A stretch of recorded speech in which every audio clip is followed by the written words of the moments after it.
Всем приветик. Трудовые будни продолжаются, потихоньку у меня в цеху, кстати, растет дерево. С потолка прям.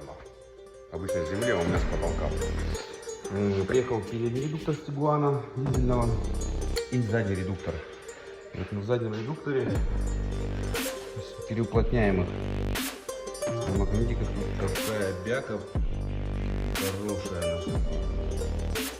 Вот как-то так. В целом все живое. Все починим.